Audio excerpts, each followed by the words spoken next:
Hi all, myself അക്ഷര. ഇന്ന് നമ്മൾ നോക്കാൻ പോകുന്നത് introduction to cyber security. Cyber security എന്നൊരു സിമ്പിൾ വേർഡിൽ പറഞ്ഞാൽ protecting your cyber assets and critical data or sensitive data. നമ്മുടെ സൈബർ അസറ്റ്സിനെയും നമ്മുടെ സെൻസിറ്റീവ് ഡാറ്റയിനെയൊക്കെ പ്രൊട്ടക്ട് ചെയ്യുന്ന ഒരു ആക്ടാണ് സൈബർ സെക്യൂരിറ്റി എന്ന് പറയുന്നത്. അപ്പോൾ എന്തിൽ നിന്നാണ് സൈബർ സെക്യൂരിറ്റി ഡാറ്റാസ് ഒക്കെ പ്രൊട്ടക്ട് ചെയ്യപ്പെടുന്നത്? സൈബർ സ്പേസിൽ നടക്കുന്ന അറ്റാക്സിൽ നിന്ന്. അപ്പോൾ എന്താണ് സൈബർ സ്പേസ്? സൈബർ സ്പേസ് എന്ന് പറഞ്ഞ വേർഡ് ഫസ്റ്റ് ഇൻട്രൊഡ്യൂസ് ചെയ്തത് വില്യം ജിബ്സന്റെ ന്യൂറോമാൻസർ എന്ന് പറഞ്ഞ 1984 പബ്ലിഷ് ചെയ്ത ബുക്കിൽ നിന്നാണ് ആദ്യമായി സൈബർ സ്പേസ് എന്ന വേർഡ് വരുന്നത്. കുറച്ചും കൂടി നമ്മളൊരു തിയററ്റിക്കലായിട്ട് ഡെഫിനിഷൻ കൊടുത്ത് സൈബർ സ്പേസ് എന്നൊക്കെ പറയുമ്പോൾ cyber space which means A world of virtual machines. ഒരു വെർച്വൽ മെഷീന്റെ വേൾഡ് എന്ന് തന്നെ സൈബർ സ്പേസ് എന്ന് നമുക്ക് പറയാം. നമ്മുടെ റിയൽ വേൾഡിലെ എല്ലാ ഫെസിലിറ്റീസും കിട്ടുന്ന ഇന്റർനെറ്റിൽ കണക്റ്റഡ് ആയിട്ടുള്ള കുറേ സിസ്റ്റത്തിന്റെ ഒരു വെർച്വൽ മെഷീൻസിന്റെ ഒരു വേൾഡ്, അതാണ് സൈബർ സ്പേസ് എന്ന് പറയുന്നത്. ഈ സൈബർ സ്പേസിൽ നമുക്ക് റിയൽ വേൾഡിൽ കിട്ടുന്ന എല്ലാ ഫെസിലിറ്റീസും അവൈലബിൾ ആണ്. ഇവൻ നമ്മുടെ ബാങ്കിങ്, ഷോപ്പിംഗ്, നേരിട്ട് നമ്മൾ സംസാരിക്കുന്ന കമ്മ്യൂണിക്കേഷൻ എല്ലാം ഈ സൈബർ സ്പേസിൽ അവൈലബിൾ ആണ്. ടെക്നോപീഡിയ എങ്ങനെയാണ് സൈബർ സ്പേസിനെ ഡിഫൈൻ ചെയ്യുന്നത് നോക്കിയാൽ, Technopedia defines cyberspace as cyberspace refers to the virtual computer world which allows users to share information, interact, swap ideas, play games, engage in discussion or social forums, conduct business, and create internet media and many other activities. Techopedia cyber സ്പേസിനെ define ചെയ്യുന്നത് എങ്ങനെയാണെന്ന് വെച്ചാൽ, ഒരു virtual കമ്പ്യൂട്ടറുകളുടെ world, a virtual world of machines which allows users to share information share ചെയ്യാനും interact ചെയ്യാനും ideas കൈമാറാനും game കളിക്കാനും ബിസിനസ്സിനും അങ്ങനെയൊക്കെയുള്ള ഒരു വെർച്വൽ കമ്പ്യൂട്ടർ വേൾഡ് ആണ് cyber space. Then defining cyber security.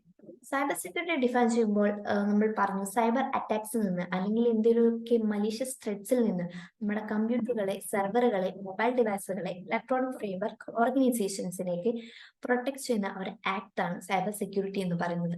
ഇനി സൈബർ സെക്യൂരിറ്റി ഇമ്പോർട്ടന്റ് ആയിട്ടുള്ള മേഖലകൾ നോക്കുകയാണെങ്കിൽ നമ്മുടെ കമ്മ്യൂണിക്കേഷൻ സിസ്റ്റം, അതായത് നമ്മുടെ ഇമെയിൽസ്, ഫോൺ, ടെക്സ്റ്റ് മെസ്സേജസ്, ഇവിടെയെല്ലാം സൈബർ സെക്യൂരിറ്റി ആവശ്യം വരുന്നുണ്ട്. അടുത്ത വരുന്ന transportation system including traffic control, car engines, airplane navigation system. Next വരുന്നതാണ് government database including Aadhaar details, licence, tax records. നമ്മൾ റീസെന്റ് കേട്ടൊരു സൈബർ അറ്റാക്ക് ആണ് നമ്മുടെ ആധാർ ഡാറ്റ ലീക്ക്. അതെവിടുന്നാണ്? ICMR ഡാറ്റാബേസിൽ നിന്നാണ് നമ്മുടെ ആധാറിന്റെ എല്ലാ ഡേറ്റയും പോയത്. അപ്പോൾ ഒരു ഗവൺമെന്റ് ഡാറ്റാബേസിനും സെൻസിറ്റിവിറ്റി ആവശ്യം വരുന്നു. അടുത്തത് വരുന്നതാണ് ഫിനാൻഷ്യൽ സിസ്റ്റം. ഈ ഫിനാൻഷ്യൽ സിസ്റ്റം എന്ന് പറയുമ്പോൾ ബാങ്ക്സ്, ഓൺലൈൻ പേയ്മെന്റ്സ്, ലോൺസ്, അങ്ങനെ എന്തൊരു ഫിനാൻഷ്യൽ സിസ്റ്റത്തിനും സൈബർ സെക്യൂരിറ്റി ആവശ്യമുണ്ട്. Next medical system. മെഡിക്കൽ സിസ്റ്റത്തിലാണ് നമ്മുടെ എല്ലാ മെഡിക്കൽ റെക്കോർഡ്സും, മെഡിക്കൽ എക്യുപ്മെന്റ്സ്, അങ്ങനെയുള്ള എല്ലാ ഡേറ്റാസും എല്ലാം ഉള്ളത് മെഡിക്കൽ സിസ്റ്റത്തിലാണ്. മെഡിക്കൽ സിസ്റ്റത്തിനും സൈബർ സെക്യൂരിറ്റി ആവശ്യമുണ്ട്.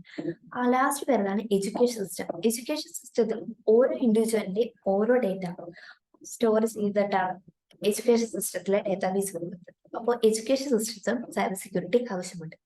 ഇനി ഇമ്പോർട്ടൻസ് ഓഫ് സൈബർ സെക്യൂരിറ്റി എന്ന് പറഞ്ഞാൽ നമ്മൾ പറഞ്ഞു സൈബർ സ്പേസിലുള്ള സൈബർ അറ്റാക്സിനെയൊക്കെ നമ്മൾ തടയാൻ അല്ലെങ്കിൽ പ്രിവെന്റ് ചെയ്യാൻ നമുക്ക് സൈബർ സെക്യൂരിറ്റി ആവശ്യമുണ്ട്. നമുക്കൊരു കേസ് സ്റ്റഡി നോക്കാം. ജൂലൈ 2014 JP Morgan Chase എന്ന് പറഞ്ഞ ഓർഗനൈസേഷന് ഉണ്ടായ ഒരു ഡേറ്റ ബ്രീച്ച്. അതിൽ 76 മില്യൺ ഹൗസ് ഹോൾഡ്സും അതുപോലെ 7 മില്യൺ സ്മോൾ ബിസിനസ്സുകളെയാണ് അതിന് എഫക്ട് ചെയ്തത്, അല്ലെങ്കിൽ അവർക്കാണ് അതിന്റെ ഇമ്പാക്ട് ഉണ്ടായത്. ഈ ഡേറ്റ ബ്രീച്ച് നടന്നത്, കണ്ടുപിടിച്ചത് ആ ബാങ്കിന്റെ തന്നെ സെക്യൂരിറ്റി ടീമാണ്. പക്ഷെ ഇത് ഡിസ്ക്ലോസ് ചെയ്തത് സെപ്റ്റംബർ 2014. ജൂലൈ 2014 നടന്നത് സെപ്റ്റംബർ 2014 ആയിട്ടാണ് ഡിസ്ക്ലോസ് ചെയ്തത്. അത്രയും ടൈം എടുത്തു. കാരണം അവിടെ ഒരു നല്ലൊരു സെക്യൂരിറ്റി ടീം ഇല്ലാത്തത് തന്നെ ആയിരിക്കാം.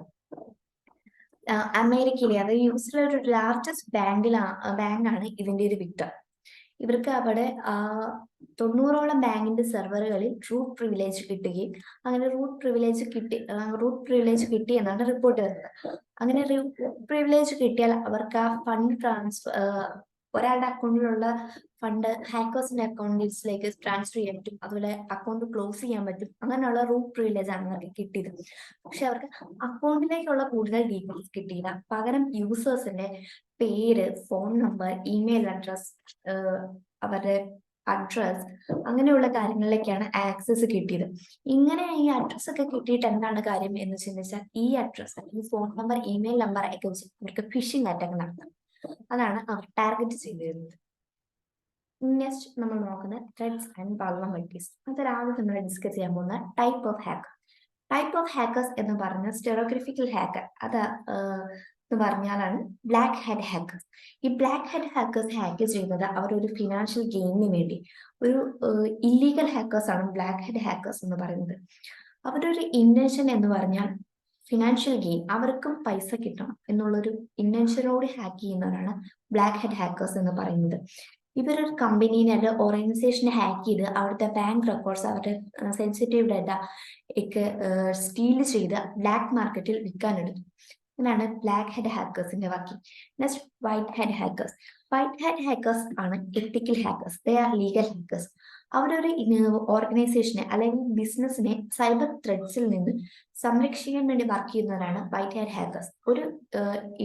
ഒരു ഓർഗനൈസേഷന്റെ സിസ്റ്റത്തിൽ അല്ലെങ്കിൽ നെറ്റ്വർക്കിലേക്ക് പെനട്രേഷൻ ടെസ്റ്റിലൂടെ ചെന്ന് അവിടെയുള്ള വൾനറബിലിറ്റി കണ്ടുപിടിച്ച് അതാണ് ബന്ധപ്പെട്ട ഓർഗനൈസേഷനെ റിപ്പോർട്ട് ചെയ്യുന്ന ആൾക്കാരാണ് വൈറ്റ് ഹാറ്റ് ഹാക്കേഴ്സ് എന്ന് പറയുന്നത്. Grey hat hackers. ഈ grey hat hackers white hat ഹാക്കേഴ്സിന്റെ ബ്ലാക്ക് ഹാറ്റ് ഹാക്കേഴ്സിന് സ്കില്ലുള്ളവരാണ്. പക്ഷെ ബ്ലാക്കിനെ പോലെ ഫിനാൻഷ്യൽ ഗെയിനിന് വേണ്ടി മറ്റുള്ളവരുടെ സെൻസിറ്റീവ് ഇൻഫർമേഷൻ സ്റ്റീൽ ചെയ്യില്ല. അതുപോലെ വൈറ്റിനെ പോലെ ഒരു ഓർഗനൈസേഷന് വേണ്ടി വർക്ക് ചെയ്യുന്നവരുമായിരിക്കില്ല. മറിച്ച് അവരുടെ ഒരു പേഴ്സണൽ എൻജോയ്മെന്റിനെ ഹാക്ക് ചെയ്യുന്നവരാണ് ഗ്രേ ഹാറ്റ് ഹാക്കേഴ്സ് എന്ന് പറയുന്നത്. ഓരോ സിസ്റ്റത്തിലെ വൾനറബിലിറ്റി കണ്ടുപിടിച്ച ആ സിസ്റ്റത്തിലേക്ക് ഹാക്ക് ചെയ്ത് കയറുന്ന ഒരു പേഴ്സണൽ എൻജോയ്മെന്റിന് വേണ്ടി ഹാക്ക് ചെയ്യുന്നവരാണ് ഗ്രേ ഹാറ്റ് ഹാക്കേഴ്സ് എന്ന് പറയുന്നത്. Blue hat hackers. ഈ ബ്ലൂ ഹാറ്റ് ഹാക്കേഴ്സ് എന്ന് പറയുന്നത് റിവെഞ്ചിന് വേണ്ടി ഹാക്ക് ചെയ്യുന്നവരാണ്.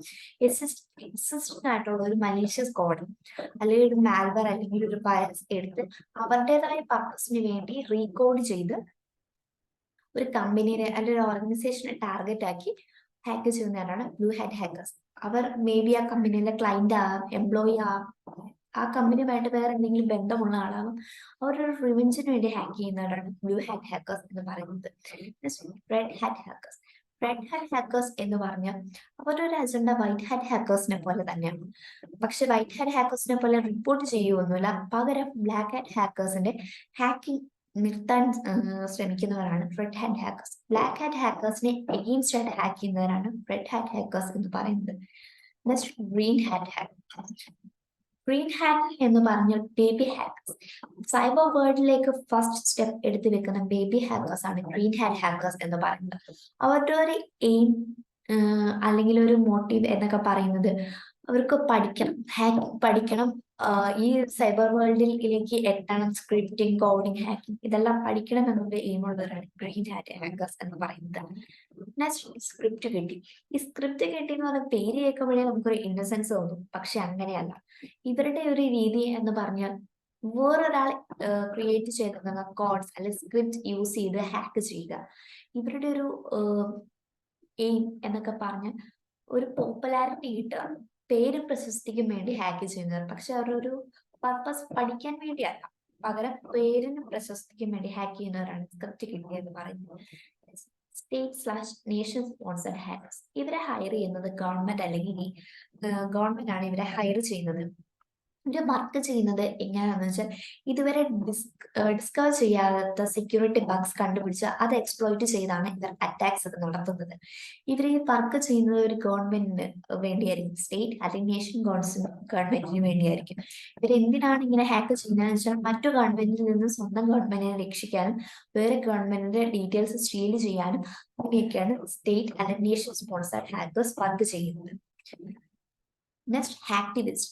ആക്ടിവിസ്റ്റ് എന്നൊക്കെ നമ്മൾ കേട്ടിട്ടില്ലേ? ആ ഒരു ആക്ടിവിസ്റ്റിന്റെ ഓൺലൈൻ വെർഷനാണ് ഹാക്ടിവിസ്റ്റ് എന്ന് പറയുന്നത്.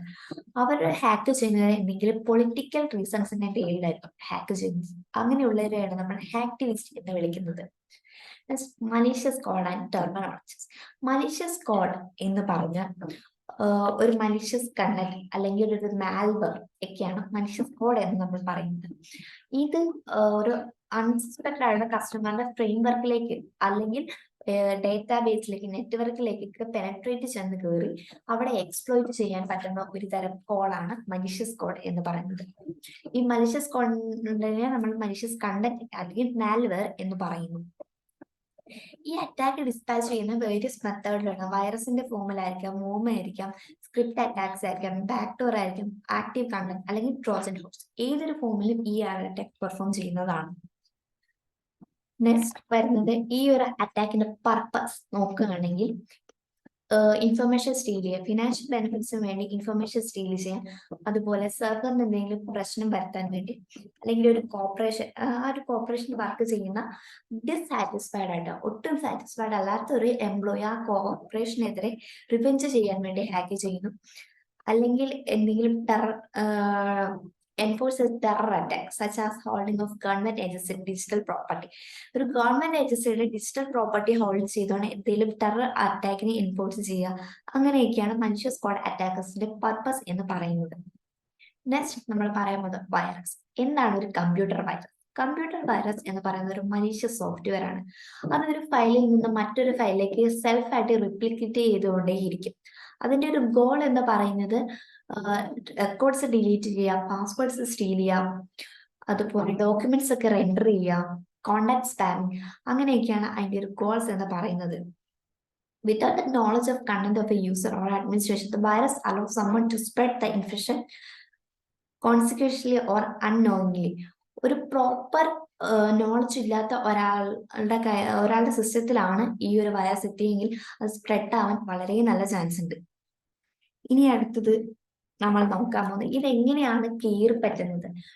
വൈറസ് അറ്റാച്ച്ഡ് ആയിട്ട് നമ്മൾ മെയിലേക്ക് നമുക്കിപ്പോൾ അറിയാത്തൊരു സോഴ്സിൽ നിന്ന് ഇമെയിൽ വരുമ്പോൾ അതിന്റെ കൂടെ എന്തെങ്കിലും ഒരു അറ്റാച്ച്മെന്റ് വേണം. ആ അറ്റാച്ച്മെന്റ് മേ ബി വൈറസ് ആയിരിക്കാം, അല്ലെങ്കിൽ ഒരു എക്സിക്യൂട്ടബിൾ ഫയലിൽ ക്ലിക്ക് ചെയ്യുമ്പോൾ വൈറസ് കയറാം, ഇൻഫെക്റ്റ് ആയിട്ടുള്ള വെബ്സൈറ്റിൽ കയറുമ്പോൾ വൈറസ് ആവാം, അല്ലെങ്കിൽ ഇൻഫെക്റ്റഡ് വെബ്സൈറ്റിലെ അഡ്വർടൈസിങ് കാണുന്നതുകൊണ്ട് വൈറസ് കയറാം, അല്ലെങ്കിൽ നമ്മുടെ പോർട്ടബിൾ സ്റ്റോറേജ് ഡിവൈസ് ട്രാൻസ്മിറ്റ് ചെയ്യുമ്പോൾ അതിൽ നിന്ന്, അല്ലെങ്കിൽ യു എസ് ബി ഡ്രൈവ്സിലേക്ക് വൈറസ് ഇൻജക്ട് ചെയ്ത് അത് പ്ലഗ് ചെയ്യുമ്പോൾ ആ സിസ്റ്റത്തിൽ വൈറസ് കയറുന്നതാണ്.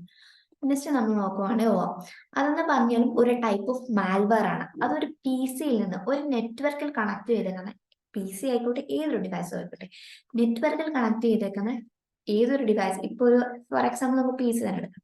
നെറ്റ്വർക്കിൽ കണക്ട് ചെയ്തിരിക്കുന്ന ഒരു പി സിയിൽ നിന്ന് മറ്റൊരു പി സിയിലേക്ക്, ആ നെറ്റ്വർക്കിലുള്ള എല്ലാ സിസ്റ്റത്തിലേക്കും തന്നെ കോപ്പി ആയിക്കൊണ്ടിരിക്കുന്ന ഒരു മാൽവെയർ ആണ് വോം എന്ന് പറയുന്നത്. A worm will reproduce itself, സ്വന്തമായി റീപ്രൊഡ്യൂസ് ചെയ്തുകൊണ്ടേയിരിക്കും ഒരു ഹ്യൂമന്റെ സഹായം ഇല്ലാണ്ട്. പിന്നീട് പറയാം വോം ഇതൊരു ഓട്ടോമാറ്റിക് പാർട്ടാണ്. അത് ഓപ്പറേറ്റിംഗ് സിസ്റ്റം നമ്മുടെ ഒ എസിനൊന്നും അത് ഡിറ്റക്ട് ചെയ്യാൻ പറ്റി എന്ന് വരില്ല സംടൈംസ്. ട്രോജൻ. ട്രോജൻ എന്ന് പറഞ്ഞാൽ ഒരു മലീഷ്യസ് ആപ്ലിക്കേഷൻ ആണ്. ഈ ട്രോജൻ ഫ്രണ്ടിനെ നോക്കുമ്പോൾ ഒരു സാധാ മൊബൈൽ ആപ്ലിക്കേഷൻ അല്ലെങ്കിൽ വെബ് ആപ്ലിക്കേഷൻ ഒക്കെ പോലെ തോന്നുമെങ്കിലും അതിന്റെ ബാക്ക് എൻഡിലാണ് എല്ലാ വർക്കിംഗും നടക്കുന്നത്. ഫ്രണ്ട് എൻഡ് ഇങ്ങനെ വർക്ക് ചെയ്തിട്ട് അതിന്റെ ബാക്ക് എൻഡിലൂടെ സോഷ്യൽ എഞ്ചിനീയറിംഗ് വഴി എല്ലാ ഡീറ്റെയിൽസും ആ ട്രോജൻ ഉണ്ടാക്കിയ ആ അറ്റാക്കർക്ക് പൊക്കൊണ്ടിരിക്കും. അതിന്റെ ഒരു ആക്ട് അല്ലെങ്കിൽ ഒരു ഇമ്പാക്ട് എന്ന് പറഞ്ഞാൽ ഡേറ്റ ഡിലീറ്റ് ചെയ്യുക, ഡേറ്റ മോഡിഫൈ ചെയ്യുക, ഡേറ്റ കോപ്പി ചെയ്തുകൊണ്ടിരിക്കുക, നമ്മുടെ കമ്പ്യൂട്ടറിനെ അല്ലെങ്കിൽ നമ്മുടെ സിസ്റ്റത്തിന്റെ പെർഫോമൻസിനെ ബാധിച്ചുകൊണ്ടിരിക്കുക. ഇങ്ങനെയൊക്കെയാണ് ട്രോജന്റെ ഇമ്പാക്ട് എന്ന് പറയുന്നത്. Next root kit. Root kit എന്ന് പറയുന്നത് ഒരു സോഫ്റ്റ്വെയർ ആണ്. ഹാക്കേഴ്സിനെ സഹായിക്കും. എന്തിന്? നമ്മുടെ കമ്പ്യൂട്ടറിലെ മാൽവെയർ, അതായത് സ്പൈവെയർ, വൈറസിനെയൊക്കെ മാസ്ക് ചെയ്യുന്ന ഒന്നാണ് റൂട്ട് കിറ്റ് എന്ന് പറയുന്നത്. യൂഷ്വലി റൂട്ട് കിറ്റ് ഇൻസ്റ്റാൾ ചെയ്യുന്നത് എങ്ങനെയാ വെച്ചാൽ പാസ്വേഡ് കോംപ്രമൈസ് ചെയ്ത് അല്ലെങ്കിൽ നമ്മുടെ ഡിവൈസിൽ ഓൾറെഡി ഉള്ള ബഗ് കണ്ടുപിടിച്ച് അത് മാനിപ്പുലേറ്റ് ചെയ്ത് അങ്ങനെയൊക്കെയാണ് റൂട്ട് കിറ്റ് ഇൻസ്റ്റാൾ ചെയ്യപ്പെടുന്നത്. റൂട്ട് കിറ്റിന് കോൺസിക്വൻസ് എന്ന് പറഞ്ഞാൽ ഒരു ബാക്ക്ഡോർ ആക്സസ് കൊടുക്കും ആർക്ക്, അറ്റാക്കർക്ക്. അതുപോലെ നമ്മുടെ വേറെ മാൽവേഴ്സിനെ ഹൈഡ് ചെയ്യും. അതായത് എസ്പെഷ്യലി കീ ലോഗേഴ്സ് എന്ന് പറഞ്ഞാൽ നമ്മുടെ ഒരു കീ യൂസർ ഞെക്കുന്നത് അനലൈസ് ചെയ്യുന്ന ഒന്നാണ് കീ ലോഗർ എന്ന് പറയുന്നത്. അതുപോലെ കീ ലോഗേഴ്സിനൊക്കെ ഇൻസ്റ്റാൾ ചെയ്യും ഇതിന് വിക്ടിത്തിന്റെ സെൻസിറ്റീവ് ഡാറ്റനെ സ്റ്റീൽ ചെയ്യാൻ വേണ്ടി. നെക്സ്റ്റ് നമുക്ക് നോക്കുകയാണെങ്കിൽ സ്പൈവെയർ എന്തായിരിക്കും? സ്പൈ എന്ന് പറഞ്ഞാൽ നമുക്ക് എന്താ അറിയാം? ഒരു സ്പൈ, ഒരു ചോർത്തൽക്കാരൻ. അതുപോലെയാണ് സ്പൈവെയർ എന്ന് പറയുന്നത്. സ്പൈവെയർ എപ്പോഴും മോണിറ്റർ ചെയ്തുകൊണ്ടിരിക്കും. ഇത് it gathers and uses information such as password, credit card numbers, online browsing, and email address for malicious reason. എന്തെങ്കിലും malicious reasonsന് വേണ്ടി passwords, credit card numbers, online browsing, email address എല്ലാം നിരീക്ഷിച്ചുകൊണ്ടേ ഇരിക്കും. അങ്ങനെ ഒന്നാണ് സ്പൈവെയർ എന്ന് പറയുന്നത്. ഇനി സ്പൈവെയറിൽ നിന്ന് നമുക്ക് എങ്ങനെ രക്ഷപ്പെടാം? അതിന്റെ ഒരു മാർഗം എന്ന് പറഞ്ഞാൽ നമ്മളിപ്പോൾ ഒരു ആപ്ലിക്കേഷൻ ഡൗൺലോഡ് ചെയ്യാണ്. നമുക്കിപ്പോൾ സേഫ് അല്ല എന്ന് തോന്നുന്ന ഒരു പ്ലാറ്റ്ഫോമിൽ നിന്ന് നമ്മുടെ പ്ലേ സ്റ്റോറിൽ ഇല്ലാത്ത ഒരു ആപ്ലിക്കേഷൻ, ഫോർ എക്സാമ്പിൾ നമ്മൾ നെറ്റിൽ നിന്ന് ഡൗൺലോഡ് ചെയ്യാണ്. പ്ലേ സ്റ്റോറിലെല്ലാം വെരിഫൈഡ് ആയിട്ടാണ് കിടക്കുക. നെറ്റിൽ പ്ലേ സ്റ്റോറിൽ ഇല്ലാത്ത ഒരു ആപ്ലിക്കേഷൻ നമ്മൾ നെറ്റിൽ നിന്നും ഡൗൺലോഡ് ചെയ്യുമ്പോൾ അതിന്റെ ഡിസ്ക്ലോസേഴ്സ് വായിച്ചു നോക്കണം. വേറൊന്ന് പോപ്പപ്പ് അഡ്വർടൈസ്മെന്റ്, അങ്ങനെയുള്ളതിലൊന്നും ക്ലിക്ക് ചെയ്യാതിരിക്കുക.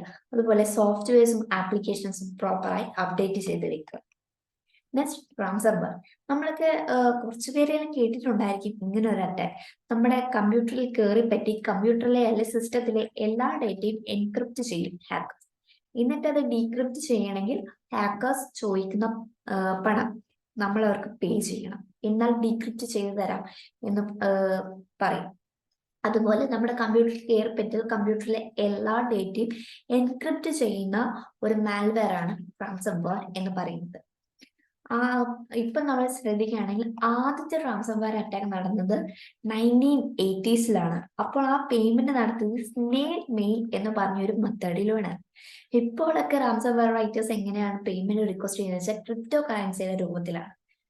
ഓക്കെ, ഇനി നെക്സ്റ്റ് നമുക്ക് ഇപ്പോൾ നിലവിലുള്ള ഒരു റാംസംവെയർ ഒരു ഗ്രൂപ്പാണ് കോൺവീവ് റാംസംവെയർ എന്ന് പറയുന്നത്. ഇവര് സിൻസ് 2020 തൊട്ടാണ് ഇവരിപ്പോൾ ഉള്ളത്. Next, advance persistent thread. ഇനി അഡ്വാൻസ് പെർസിസ്റ്റന്റ് ത്രെഡ് എന്താണെന്ന് നോക്കിയാൽ, advance persistent thread is a general term used to describe an intrusion campaign to extract sensitive data. An attacker or a team of intruders create an unauthorized long-term process on system. ഒരു attacker അല്ലെങ്കിൽ ഒരു group of attackers ഒരു നെറ്റ്വർക്കിൽ കുറെ കാലം കണ്ടുപിടിക്കാതെ unauthorised ആയിട്ട്, അതായത് അവർക്ക് ആക്സസ് ഇല്ലാത്ത നെറ്റ്വർക്കിൽ ആ നെറ്റ്വർക്കിന്റെ ഉടമ അറിയാതെ ആ നെറ്റ്വർക്കിൽ കുറെ കാലം നിന്ന് സെൻസിറ്റീവ് ഡേറ്റ എക്സ്ട്രാക്ട് ചെയ്ത് എടുത്തുകൊണ്ടിരിക്കുന്ന ഒരു തരം മാൽവെയർ ആണ് അഡ്വാൻസ് പെർസിസ്റ്റന്റ് ത്രെഡ് എന്ന് പറയുന്നത്.